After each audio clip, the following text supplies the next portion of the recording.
El mundo entero está a la expectativa de lo que ocurra con las labores de rescate de este sumergible. Desde el domingo se perdió contacto con él. Le decíamos que la cantidad de oxígeno en este sumergible Titán pues llegó aparentemente, según el cálculo, a su fin a las 4:05 de la mañana, tiempo del centro de México. Aparentemente ya se habría quedado sin oxígeno. Es lo que se Carlos. estima. Son cinco pasajeros que van a bordo, tripulantes en las profundidades del Atlántico Norte, y ya se cumplieron las 96 horas con las que cuenta el submarino de reserva de oxígeno. Para localizarle y con vida. Pero vamos a hablar con el ingeniero Francisco Ponce Núñez.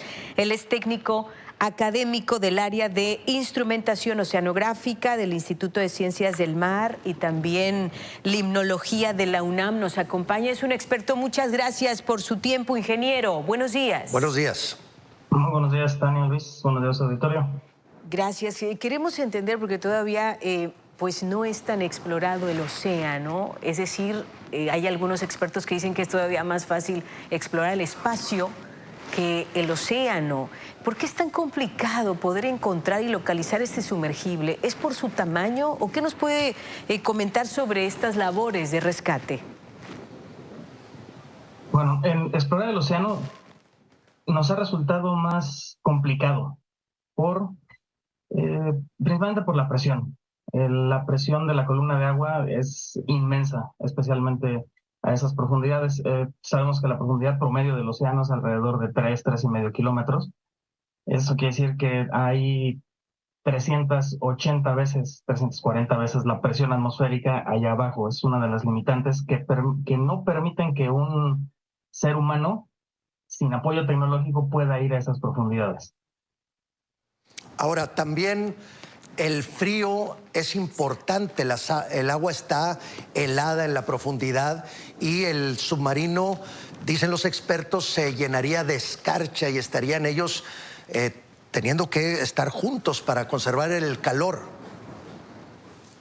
Efectivamente, a esa profundidad el agua marina está entre 2 y 4 grados centígrados. Es prácticamente meterse a la parte más fría de un refrigerador, y estar ahí pues ya tienen casi 4 días adentro.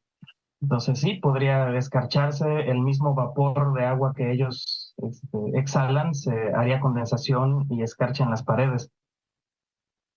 ¿Pudo haber ocurrido? ¿Cuáles son las teorías, ingeniero? Usted, como un experto, ¿qué es lo que cree que pudo haber pasado a este sumergible? Porque hablan de las corrientes, se habla incluso de que hay un informe de una empresa externa que les había advertido que las ventanas de este sumergible no eran tan resistentes a tanta profundidad, pero entiendo que ya habían explorado, ya habían llegado varias ocasiones y otros turistas pues a ver los restos del Titanic, porque ese era el objetivo, ingeniero. Pero ¿usted qué piensa? Bueno, yo no soy ingeniero naval o ingeniero mecánico para poder contestar a ciencia cierta lo que me pregunta. Obviamente un experto tiene más veracidad en este sentido. El equipo ya había bajado a estas profundidades. Tengo entendido que han bajado cerca de 80 personas o 40 personas. No, mis datos pueden estar mal. Entonces quiere decir, pero obviamente no hay certeza de que el material resista un esfuerzo continuo de esa naturaleza. Es decir, cada vez que el material se somete a ese régimen, a esos rigores, cambia un poco su estructura, puede llegar a fallar. Entonces, el hecho de que haya logrado una misión no implica el 100% seguro de que vaya a lograr la siguiente. La profundidad es inmensa. Estábamos hablando de aquí 3.821 metros. Sí. Es donde se encuentran los restos del Titanic. Sí, pero de cualquier manera, ¿cómo es posible que un submarino como este no tenga el equipo para un caso como el que se está presentando? La verdad, desconozco, que no es claro cuáles son en el diseño, cuáles son los instrumentos de autopreservación del sistema. fuera de un inflado de emergencia o el sistema de monitoreo de la estructura del habitáculo. Pero al momento de perder comunicación con el equipo, bueno, con el sumergible, ya no hay manera de saber cómo está. ¿Se pierde Entonces, comunicación por la densidad de CIA? ¿Es muy complicado tener comunicación a tanta profundidad? Lo que pasa es que bajo el agua solamente una de las maneras de comunicarse sin alambres es vía sonido. Entonces, el sumergible cuenta con se llama un módem acústico que permite enviar una pequeña señal con poca información muy condensada, ida y vuelta al barco. De esa manera también lo guiaban. Es lo que mencionaban en otros medios sobre que se manejaba por mensajes de texto. Ajá. Básicamente, el barco desde arriba conoce la posición del sumergible en la profundidad, con cierta margen de error, y le dice, tienes que ir, le manda un mensaje de texto, ir a 30 grados hacia el norte, avanzar por 2 minutos. Sí. Entonces, el piloto del sumergible hace esa operación, y todo lo hace vía pequeños bips, así, pip, pip, pip, pip, y ahí va la información.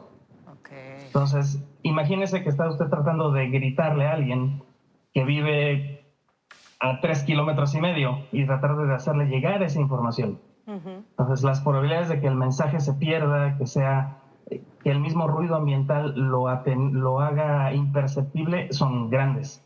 Sí. Ya que menciona esto, un avión canadiense detectó sonidos cada media hora, ¿verdad? Eso es lo que se comenta. De hecho, en el reporte de ayer de la Guardia Costera de Estados Unidos, admitieron o dijeron que se escucharon sonidos. Sin embargo, estos sonidos